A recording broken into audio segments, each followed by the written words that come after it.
অনেকে নিজের অবস্থান নিয়ে সুখী না, এরকম আছে না নাই?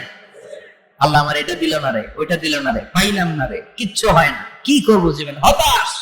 আসলে আছে কিন্তু অনেক, কিন্তু শুকরিয়া নাই, টাকা, ঠিক কিনা? নিজের অবস্থান নিয়ে সুখী না, কিন্তু অনেক লোক আছে তারা আপনার অবস্থানে পৌঁছতে চায়। তাদের দিকে তাকিয়ে দেখেন, আপনি যে অবস্থানে আছেন এই অবস্থানে পৌঁছাটা অনেকের কাছে স্বপ্ন। তারা প্রতিনিয়ত সংগ্রাম আর স্ট্রাগল করে যাচ্ছে আপনার অবস্থানে পৌঁছতে, আর আপনি এটা নিয়ে সন্তুষ্ট না। শেখ সাদির নাম শুনেছেন? বালাগাল উলা কাশাফাত দুজা, এই কবিতাটা রচয়িতা ইরানের বিখ্যাত এক কবি। উনি একবার আর্থিক সমস্যার মধ্যে দিয়ে সময় কাটাচ্ছেন, টাকা নাই, পয়সা নাই, পায়ে দেওয়ার মতো জুতা নাই। উনি খুব দুঃখ পেলেন, হায় রে, আমি ইরানের এত বড় কবি, আমার পায়ে দেওয়ার মতো জুতা নাই। দুঃখ করা মন নিয়ে রাস্তায় হাঁটতে বেরোলেন। হাঁটতে হাঁটতে হঠাৎ দেখলেন একটা লোক শুয়ে শুয়ে কাঁদছে, ওই লোকটার দুইটা পাই নাই, পাই নাই। উনি সিজদায় পড়ে গেলেন, আল্লাহর কাছে ক্ষমা চাইলেন, আল্লাহ অনেক দিয়েছে, শুকর আলহামদুলিল্লাহ। এজন্য যেই পরিস্থিতিতে থাকি না কেন আমরা কি করবো? যেটা বলেন কি করবো? এজন্য ইসলাম অল্পে তুষ্ট থাকার নাম হলো ইসলাম। সম্পদ লাগবে কিন্তু সম্পদের পাহাড় লাগবে না, ঠিক না? অল্প খান, অল্প পড়েন, অল্প জামান, অল্পের ভেতরে বরকত ঢুকায় দিছে কে? দেখবেন যাদের সম্পদ অল্প তারা সুখী বেশি।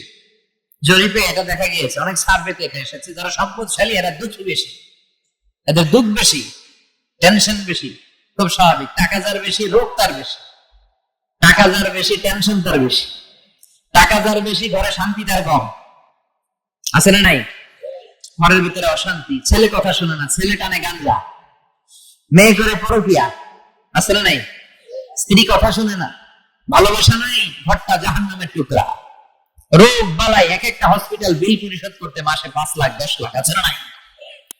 কিছু খেতে পারে না, ডাক্তার একেবারে ডায়েট মেনু বেঁচে দিয়েছে, ডায়েট, ভেরি ডায়েট মেনু, এটা এটা এটা এটা কিছুই খাবেন না, শুধু গরু খাবেন না, খাসি খাবেন না, চিংড়ি খাবেন না, খালি ঘাস খাবেন, ইচ্ছে মতো ঘাস খাবেন, মানে ঘাস জাতীয় যত আইটেম আছে সব খাবেন, শাক খাবেন, সবজি খাবেন, সালাদ খাবেন, গরু, চিংড়ি, মুরগি, গোশত, ইলিশ কিছু খেতে পারেন। তাহলে রোগ বেশি, খাওয়ার মজা নাই, ঘরে সাংসারিক শান্তি নাই, খালি বেড়াম আর বেড়াম, ঠিক কিনা? কিন্তু সম্পদের পাহাড় গড়েছে। আর অল্প যারা খায়, অল্প পড়ে, রিক্সাওয়ালা, কুলিওয়ালা, অল্প বেতনের চাকরি, কিন্তু হক হালালি মেনে চলে, দেখবেন শান্তি আছে অনেক। হ্যাঁ, বাসা ভাড়া দেয়, ফ্যামিলি চালায়, বাচ্চাদের স্কুল বিল, এরপরও মাস শেষে 1,000 টাকা হাতে থেকে যায়। আর প্রতি মাসে 10 কোটি টাকা ইনকাম, তারপরও ব্যাংকের ঋণ আছে না নাই? সুখ কারে বলে? কিভাবে আপনি সুখকে ডিফাইন করবেন? সুখ তো টাকায় কিনা যায় না, শান্তি টাকা দিয়ে হয় না, শান্তি দেওয়ার মালিক কে? শান্তি আছে অল্প খেয়ে শুকর করার মধ্যে, শান্তি আছে আলহামদুলিল্লাহর মধ্যে, চিল্লায় বলেন ঠিক কিনা? এজন্য অল্প খাবো, অল্প পড়বো, অল্প জামাবো, অল্পের ভেতরে বরকত দিয়েছে কে? দেখেন ধনী ভাইরা খেতে পারে না, কিন্তু রিক্সাওয়ালার কি সমস্যা হয়?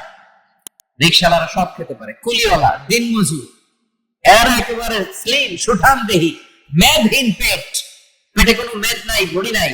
আর কোটিপতিদের মেদ আসাল নাই, এত বড় বড় পেট, ঠিক কিনা? আমাদেরও পেট আছে, তবে হালাল পেট, এটা হারাম টাকা দিয়ে এই বুড়ি বানাই নাই আমরা, ছেলে বলেন ঠিক কিনা? রিক্সাওয়ালা, কুলিওয়ালা নিজেও নামাজ পড়ে, বউ নামাজ পড়ে, বাচ্চাটাও নামাজ পড়ে, রিক্সা চালায় আর জিকির করে লা ইলাহা